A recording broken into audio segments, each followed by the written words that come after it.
talooyinka dhigaya qof farxad badan sidee lagu noqdaa qof farxad badan. Number 2 noqo mar walba qof dhool cadeeya. inaad dhool cadeyso kuma keenayso farxad oo kaliya sidoo kale waxa ay dadka kale tusinaysaa inaad tahay qof social ah ama qof bulshaawi ah oo la noolaan karo dadka kale. dhool cadeyntu waa astaan ka mid ah waji furnaanta waana mid ka mid ah astaamaha ugu muhiimsan ee dadka lagu hesho.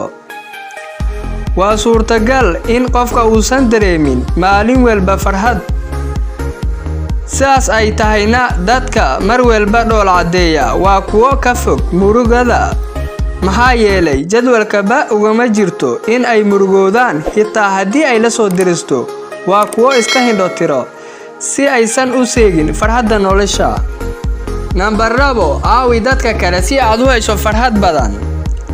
dadka farxadda badan waxa lagu yaqaanaa qalbi wanaagsan. markaad qalbi wanaagsan leedahay ilaahay wuxuu qalbigaada kaaga dhigayaa qalbi nuuraayo.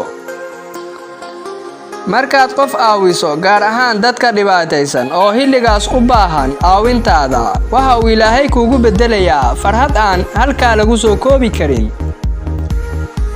haddaadan aawin karin u niyeyso inaad jeclaan lahayd inaad aawiso balse aadan awoodin waxaad ka helaysaa intaas yar farxad weyn. Number 3 nolosha ka ilaali keli ahaansho. keli ahaansho ma ahan inaadan reer lahayn waa inaad qalbiga ka dareento inaad tahay qof kaligiisa. isku day inaad waqtigaada la qaadato asxaabtaada iyo familigaada.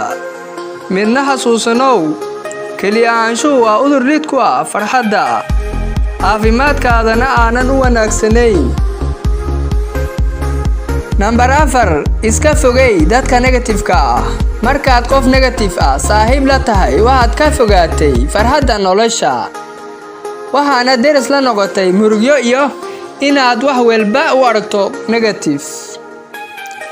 waxaad seegaysaa nolosha farxadda badan ee aad jeclaan lahayd inaad ku noolaato. waxaa daciifaya kalsoonidaada waxaana ka dheeraanaysaa waxyaabo badan oo aad mustaqbalka gaari lahayd negative-kaas dartiis. sidaas darteed ka fogow dadka negative-ka ah.